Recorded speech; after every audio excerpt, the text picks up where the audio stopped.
We can solve all of this. Yeah. I'm gonna pull out my magic wand and we're gonna get it done.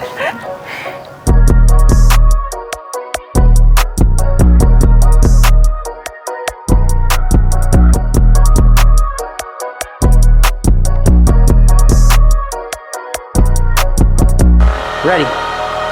You got it. There it is.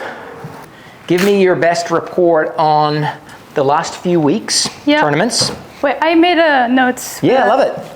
A little bit. Me and Dylan made notes. So. I love notes. I love notes. Give me 1 second. No problem. You're not on the clock. Yeah. There's no slow play penalty in here. So here's my kind of my misses with wedges. Ball sliding up the face. And there's too much wrist set. Like I think I do this too much with wedges that it. How do you call it? Some throw at the bottom? Yeah, I think. Yeah. That it was inconsistent, ball striking wise. Specifically, your question here is it creating the low, long left shots, right? Yes. Cool. 3. Head sway off the ball. 4. Oh, that's so this is a situational question, yeah. When the ball's below my feet and or I'm hitting on the down slope, what contact do you see? So with that slope, I hit it thin and right. Yeah, we can solve all of this. Yeah. I'm gonna pull out my magic wand and we're gonna get it done. Weight position and setup. So that's a question just generally, where should my pressure, my balance feel like it is? Yeah. And 6, short shots around green, tight lie situations, good contact and creating spin. One question that's not on there, and I'm surprised it's not on there. Can you imagine what it is?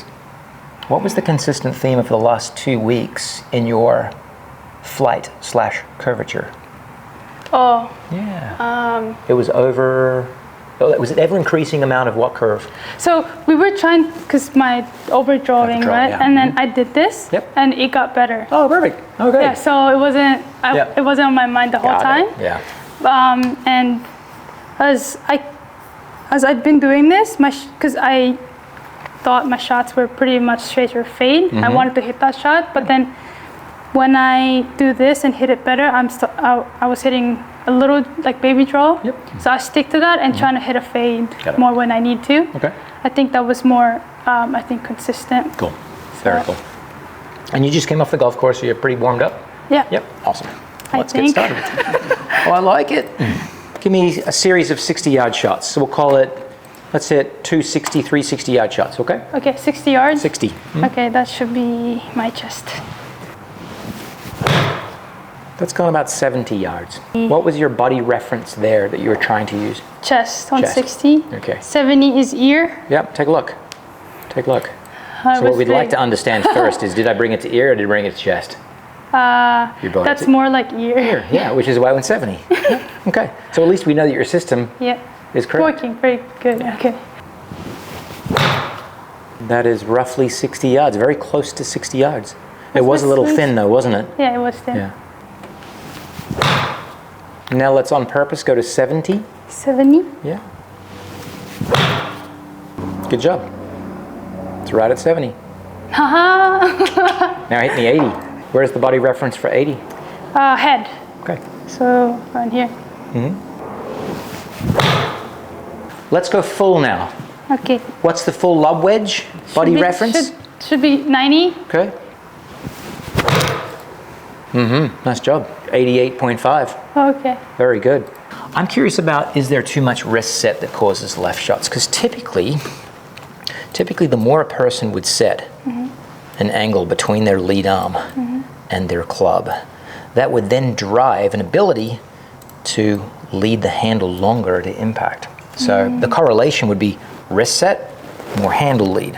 Having said that, Jason Day would be an example. Steve Stricker would be an example of players that don't wrist set a lot, but yet can still return lower dynamic lofts. So more of it becomes, what would more wrist set then allow versus disallow? More wrist set is more lever in the swing, which would be more club head speed. But the job with our wedges isn't to hit them as far as we possibly can, is it? It's just to hit them the right distance, consistency with contact and consistency in trajectory. So I guess, not an oversimplification, but simplifying the answer to your question, is there too much wrist set? The answer is no. There's not too much wrist set in what you're doing. Okay. Yeah. Here's what would happen, I would imagine, if we kind of snuck a test in there. And I said, hit me a 50 or say 60-yard shot. Hit me a 60-yard shot, uber low. In fact, let's do that. Let's not even theorize. Let's just actually do it. Yeah, I want to do it and exactly. see. All right, here's the test then. Okay. I want the highest possible 60-yard shot you can. 60 yards? 60 yards high. We're going to a front pin. Okay. It's cut just over the water on a par 5. Okay. Is there a hole at a recent golf course that you played? 60. 60 yards. Oh, you won't hit that. It's okay. It's okay? I promise you. And if you do, it'll be great for video. Okay. I'll pay the repairs. 60 You're fine. high. 60 yards, high launch. That's gone 60 yards. That was a 39-degree launch. That's going to go almost exactly 60 yards. Well done. Whoa! And What? that's so much speed. I spin it back. 10,181 RPM. That's the exact shot I was talking about. You can attack a front pin, knowing that if you create too much speed, it's going to land steep at 51 degrees land angle. No, where is it at? Where is it at? Land angle 51.5? Yeah. And then rip back like you saw on the ground. Okay. Now I want the lowest possible 60-yard shot. that you can Lowest hit. possible 60. Lowest possible. Yeah. 60 yards, low. Oh! There's your 26 degrees of launch. Oh, wow. Yeah. Well done. Now come around. So we were just having a conversation about wrist hinge, weren't we? Yes. Okay, and what does wrist hinge provide us? It provides us an ability to create this, which is club head speed. So in order for you to hit it 60 yards of carry, high, the ball speed will always be close to the same. But in order to hit it high, you've got to create dynamic loft. And the more dynamic loft you're creating, the more club head speed you need for a given distance. That's why your high 60 went 70 yards, and we'll call this your low 60 wasn't 70 miles per hour, it was 54 miles per hour club head speed. So take a look at the difference in swings. These two swings hit the ball the same distance. Right. These two swings hit the ball the same distance with 16 miles per hour different club head speed. So intuitively you do that. Intuitively you've done your chest high swing, right? And set 90 degrees. Yeah. Here you've got much larger swing, much more hinge, because your brain knows that you're about to, come on over here, you're about to create a faster rate of passing of the shaft underneath the golf ball to create loft. And so in order to create that fast passing to create loft, you're going to have to use more club head speed. The last thing we want to talk about here is this piece, balance. Okay, so I guess we can talk about where the balance should be at what point in the swing. So it's where and when, right? So at address, is it normal for a person who's hitting a normal trajectory wedge shot or a normal iron shot to be relatively 50-50? Absolutely. Then it's very, very normal for right as the swing's about to be triggered, right here. Do you see what just happened? All right. Yeah. You flipped the inverse of what you started. So you started over here at about 52 on the right, 48 on the left. We'll call it 50-50. And then you kick some pressure into your left foot. Yeah, right there. Yeah. And you can actually see the movement happen right through that right hip. Now, that's just from a right-left standpoint. There's also the front-back, which was the question you were asking, right? The front-back, you've got pressure in the front. We'll call that the toe box of your foot, right? So this is where the laces of my shoe are. This is the toe box, and this is the heel. And most athletic movements happen in the front part of the foot. You actually plant on your heel when you're walking, and then eventually push off the front part of your foot. If you're running, you're planting on the heel, you're pushing off the toe. If you're jumping, you're not jumping off your heels, you're jumping off your toe. So athletically, what we need is we need more pressure in the front part of our foot. You have the appropriate amount of pressure in the front part of your foot. We just wouldn't want to live as a golfer in the front part of our foot. We need some amount of movement back into our right heel. So what's happening right now is ideal, both in what we see in pressure, trace, in the forces, horizontal, torque, which is the turning force, and then the vertical component as well. This is beautiful what I'm seeing. And when I look at the what's called kinematics of the movement, it's also high quality, right? So what we're dealing with right now is nothing other than textbook. We could write about it. Yeah, we could use you as the model in the Encyclopedia Britannica, which doesn't exist anymore, of what good golf mechanics would look like. We got one more test to run. Okay. Well, I'm curious, Cam. Why do I hit it better when that right toe is pulled up off the ground at address, and how does that impact, let's say, what we can measure in force and what we see in movement? Can we maybe I'll try hitting like that and I'd see. love for you to try hit one like that. With 60, yeah? Please, full swing 60. Okay. Come on over, let's check it out. Okay. Yeah, everything cleans up. You're right. We Less. took a video of it, and I'm like, You and my Dylan? swing, Yeah. Dylan took a video of it, and we were like, this swing is so good, should we do it in tournament days? Stock standard 9-iron intent. We're gonna hit 5 of them. Okay. And so I hope to answer, after 4 to 5 9-irons, the question of this move where my head may drift some amount to the right, is it in a functional range, meaning is it okay or too much? Should we get rid of all of it? And also the question of, I hit it really good when I do this, because the impact changes. How can we create the same impact without the doing need that? for the toe being up? So those are the 2 objectives we've got for the next period of time.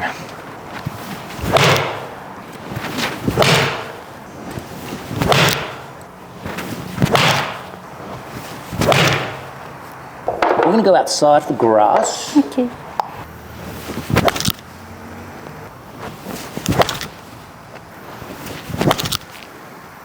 Okay, now I want you to try and hit me a full distance shot. So let's talk about 9-irons full distance. What distance is that? 140. 140. I want you to try it 140 yards, but I want you to do so from your swing length, that is, we'll go ear height. Ear height? Okay. Ear height, because that's shorter than full, isn't it? Yes. Yeah. So a 140 yard shot, With ear. ear height swing. Do it again this time, but this time let's hit 140 yards from my chest height swing. Chest height? Yeah. Huh? Oh, another wasp. Hold on. Sorry. There's a wasp, Where? and now it came to you. Oh. Did you take that? I was able to stop. Yeah. We can send you that one. Oh my gosh, there again. Job. Chest height, yeah? Yep, chest height. Okay. Still 140 yard 9-iron. Great job. Is it going You should one- do that. Right? Yeah, you should do that. Okay. Yeah. Okay. Sometimes the simplest of cues, Yeah. a cue is what I would ask you to do. Create. It goes further. It does. Creates the outcome that we're looking for. Let me come over here and explain. So this is the first 9-iron you hit here. That went 139 yards. Maybe it was that one. The first one went left, didn't it? A little bit. Yeah, a little bit left. Yeah, that's it. 139 yards, 11 feet left, 11 feet of curve. This is the last one you hit. That went 141 yards, and I didn't think it went left. No, it was also went left. 21 feet of curve, 17 Little feet bit. left. Yeah. Okay. That's the last one? That's That's the still long. Yeah. So there's the handle. There's the grip. There's your left arm. So I think for the amount of body motion that you have, like if you're just looking at these 2 different swings, this swing, you've done more work in swinging your hands up higher, so the handle's traveled further for the amount of body rotation you've got. So over here, I might say maybe 3 to 5 degrees more ribcage rotation for this much additional handle swing. So basically what I'm saying is, if you've got more arm swing than you need, then there's a good chance the arms are always going to be behind where they want it and need to be. That's behind your right leg, right hip. And then I go the... Yep, and then that's going to happen. Yeah. And this creates Trying to fat. follow it with- Yep, yeah. and this creates left. So if we can shorten our arm swing relative to where our body rotation is, and we can still hit it the proper distance because we can accelerate, we're accelerating the handle, then just by shortening, we improve the sequence into the ball. Just by shortening, we improve the sequence into the ball. So I would like to make part of this project of cleaning up impact, less fat, less over left, and now we're going to try and attack. Just doing a little bit less through our lower body. Okay? Cool. Oh, sorry, I failed to answer one of your questions. And it just came to mind. It's a fairly simple discussion. Belt Oh, yeah. and head. Part of that's rotation. So you've rotated your hat from perpendicular to the target line to the right. So the button on your hat is basically in the same place. Yep. So that's actually not an amount of what we'll call sway off the ball. That is too much, and it's also deceptive in that if I just rotate, I'm looking at the middle of my hat. Middle of my hat's turned to the right, but the top of my hat, meaning my spinal column, is largely still in the same place. So I can simplify it. What you do that you would see from a front-back perspective in the backswing, it's fantastic. Just shorten the arm swing. Okay. Cool. All right. You ready? Oh, so I wasn't like moving. It was just me turning my head. Yep. Exactly. Okay. Okay. Yep. Now this one. Now this one, 1 inch. 1 inch from touching. Okay. 1 inch from touching the inside of your calf muscle. Okay. Short chest high. Okay. 140. Don't touch. Chest high. Yep. Still accelerate. Don't touch. Good job. Ooh, Way that's cool. a lot. Way cool. This is so much better. I look better at this. Take a look at that. Oh my god. Yeah. Right, space between your knees. No No space between space. your knees. Your right leg's gone. Right. It's gone. Yeah. No control. Then from there, at this place, right, handle adjacent to your trail hip, that's when we'd start to say, cool, lower body work. Just work the way you used to. How many of the shots off this type of lie when it's hanging below your feet are thin right? Like if you hit 10? Probably 4. 4 out of 10, so 40%. And are any chunked? Chunk? No. No, okay. Yeah. Yeah, there's we the thin go. one. That's Okay. not good. At least I caught you in the act. Long arm swing Longer, yeah. That's why. and high body. So you're lower than where you started? What's your head relative to the trees here? You're still a little bit lower. Yeah. Actually, I'll go back on what I said. Yeah.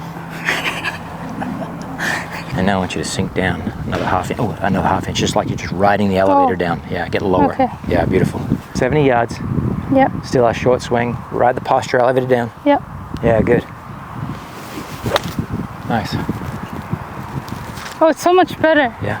It's lovely, isn't it? Yeah, it's so nice. Okay. Should we hit a different club now? Yeah. Same thing? Grab your pitching wedge. Let's do that. Yeah, so it happens in knee flex and it happens in hip hinge when we ride the posture Do elevator I down. choke down a little bit or? You definitely don't need to. Okay. Because any thin contact is telling you that the arc height is too high.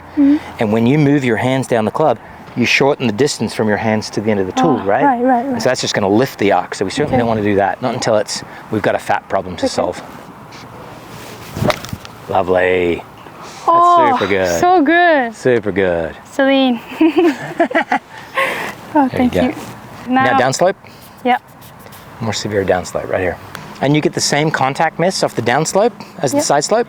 It's thin right? It's more like super low and then like thin low Yep. and then goes right. I mean, goes both sides. Got it. Do I need to stay down here too, or? If I'm talking generally, most of the time people are less successful when the slope is a downslope. It's because they're trying to play from a normal ball position. They haven't realized that the ground here is higher than their golf ball. And so if you play it from a normal ball position, this ground is also higher to the arc of the swing. Right. And so there's a great likelihood that what a person does is they hang back on their right side, trying to get it up in the air, and the arc bottoms out back here. So I need to be You need to be left. Okay. Yep. And sometimes you even need the ball slightly further back to ensure solid contact. But we're not solving for fat. That's the perplexing part in my head. We're solving for thin contact. Yeah. So we'll just check it out. Okay. Gah. That was thin, yeah? Yeah. That's the. That's the miss. Yeah. Okay. Bring your left foot closer to your right foot by 1.5 inches. Yep. 1.5. Yep, there you go. Like that. Yep. Now get low, ride the posture. There, down. Okay. Posture elevated down. Beautiful. Solved. Yeah. Yeah, it's So easy. Yeah. So you were effectively too wide with your stance, and therefore the ball was too far back. Too wide, too far back. Okay. So smaller, Smaller. and then how do you call it? Weight down. Down. Get low. That's the two thing, right? Those are the two things. Okay. Yeah. Good. Very nice. Okay. Easy. That was super easy. Short game? Yeah. They're badminton cones for the court. 3, 4, 5, 6, 7, 8, 9, 10, 11, 12, 13, 14, 15, 16, 17, 18, 19, 20. Landing on the first cone. Landing on the first cone. Okay. Show me a variety of different shots that you could and would use landing on that first cone. Okay, I'll do normal. Cool. I don't love normal. I didn't love normal. You did love? I did not love normal. Why? Yeah. You bounced into it. Yeah, it's not good. Yeah. You can't sneak anything past me. Okay. Again. Again, normal. Oh, I did it again. You did. Oh, yeah.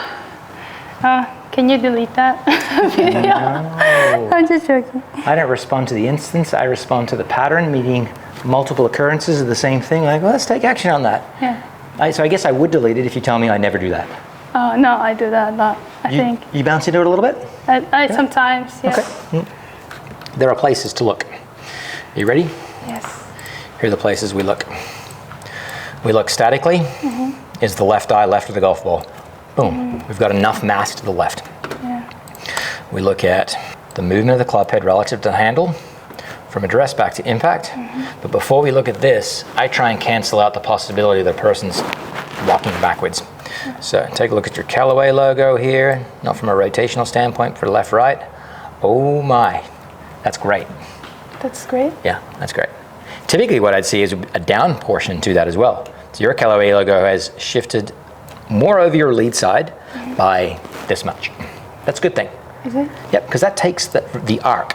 So if we can call this the swing arc, and we'll move it. So there's the swing arc. When you move to the left, so does your virtual swing arc move to the left. You see that? Yeah. But that wouldn't cause you to bottom out early, would it? No. So let's keep playing it. That also wouldn't cause you to bottom out early, but you did. There it is. My handle going up. Yeah, exactly. So as the handle goes up, the club head goes down and in. And typically what coincides with that move is chunk and toe.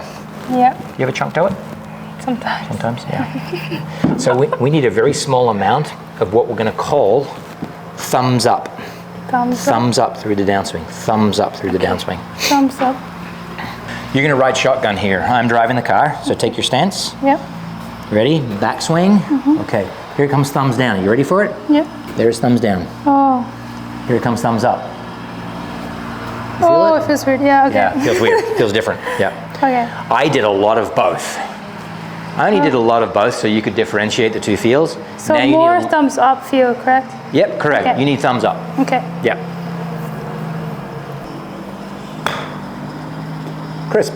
Yeah, that's better. Yeah, real crisp. Oh, okay. Real crisp. So that's your basic shot fixed. Okay. Yeah. Rather than me letting you decide on what the next shot is, I'm going to give you a shot. You're going to give me a shot? Okay. Yep. I like I want that the same basic shot. Yeah. But I want you to create more cut spin. Cut spin? Yep. Okay. Same shot but cut. Okay. Oh, awesome. You did it. Did I? Brilliant. Here's exactly what you did. You shifted the swing direction 2.5 degrees to the left. Yeah. On a down 6.4 attack angle. Stand back. This is what you did. It was brilliant. I would prefer if this is how you hit your basic shot. Oh. Because the ball's going to stop quicker.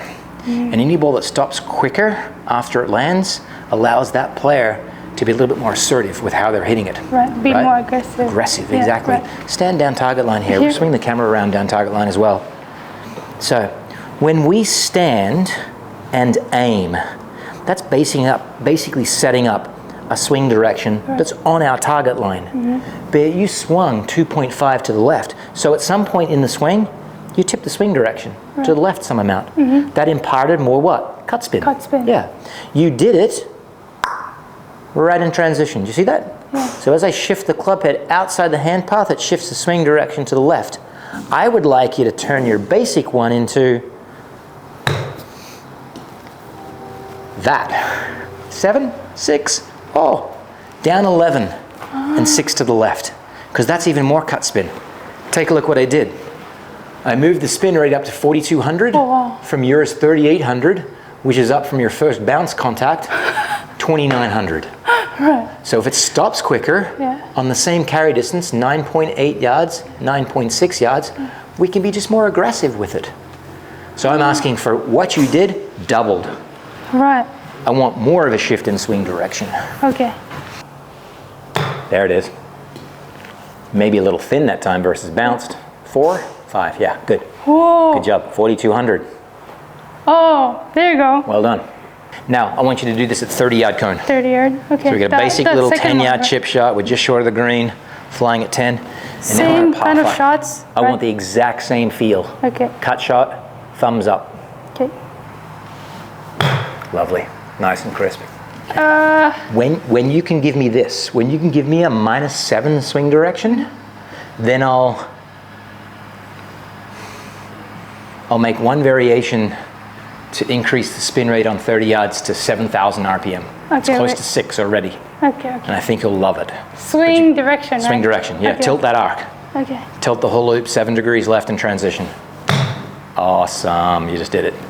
What's your spin rate? I think you might already got 7. 6,500 minus 8.7. Okay, you ready for this? Okay. So that's our basic. That's our basic chip. Now, Okay.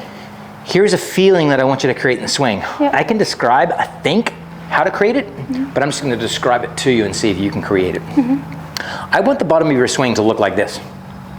Bottom of my swing to look like Yeah. that. So as you're coming into the ball, Yeah. I want the arc to be steep Oh, okay, okay. and then get super flat right here. Super flat. Oh, okay, okay. I want the club to feel like it's doing this to the ground on this flat arc. Not. Okay. So I don't want thud. I want you to flatten the arc out late in the swing, Okay. just like you're doing this to the golf ball. Ready? Yeah. The golf ball is just staying in place, and the club is just skidding under it. Okay, okay. There it is. Did you see what the ball did? Yeah. It's amazing. There you go, 7,300, 25 yards of carry.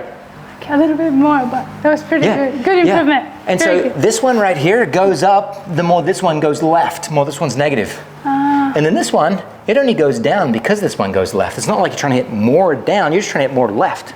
And the down is part of that. It's carried forward because of that. Lovely. Oh, that's so good. So good. Yeah. That is saucing. Close to 7, 34 launch, 26. Okay, now let's do 10 yards. Swing direction. Swing direction. Positive. Ooh, just not quite negative enough. This is going to feel really goofy. You ready? Yeah. Go. And go. Oh, okay. Do as much of that as you want. You have my permission to double down on that transition. Okay. Tilt and swing direction. Oh, yeah. It's still spinning out there. Did you see it? I saw it. It carried 7 yards and had 4,500 RPM on it. And TrackMan it was so baffling to TrackMan that you had such a negative swing direction on such a short swing, it didn't even grab it. They didn't show it. Yeah, TrackMan said, I've never seen anything that good. Really? Yeah. Like, no, that's brilliant though. At 4,500, at 7 10 yards of yards? carry. Yeah. I mean, it's still spinning out there. Probably still spinning right now. Okay. So ball sliding up face causing high launch wedges. Our starting point was, no, these are pretty good, but let's develop an even lower launch ability. We narrowed the stance, we moved the ball back, and then we said, hey, let's explore. Let's try and create exploration or experimentation that tests the boundaries of usability, far it right? is. Exactly, yeah. Is there too much wrist set in the backswing that causes left shots? No, the amount of wrist hinge you have right now, totally fine. Recognize that you'll have more when you want to create more speed and more dynamic loft under the ball. Right. So we're good there. Head sway off the ball. It's not sway, it's rotation. That's good. Ball below the feet and down slope, thin rights. Good. Solved. Weight position at setup. Very good, and also moving dynamically, right? The three things that we did in the swing is we actually want to shorten our arm swing relative to our body, stopping it at about, we called it, do we call it ear height? Yeah. So 10 o'clock. Oh, I see chest. Chest, yeah, we said chest, chest. exactly. And then adding speed to make sure that the amount of distance the hands travel and the speed they travel is faster relative to a quiet right side, and then we're just cruising on through. yeah.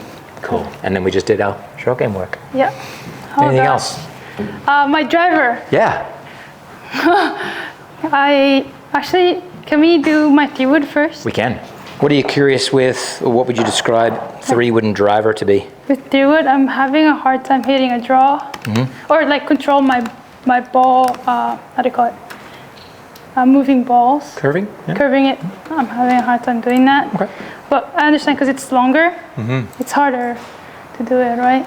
Yeah. But I find it more easier doing cuts than draw. I see.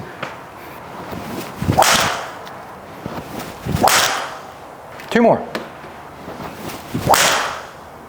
No, I think. Okay, that's the last one. I don't need 2 more. Show me driver before we do anything with 3-wood.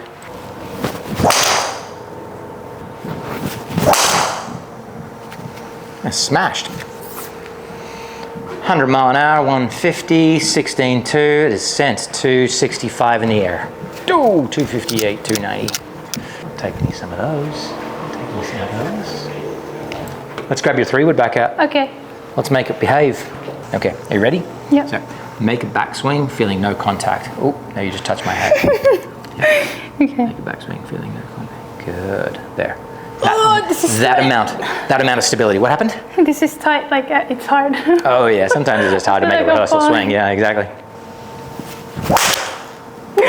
Cool. I think I did it again, did I? No, you did better. You did better. I didn't? Okay. I was just like scared, I guess.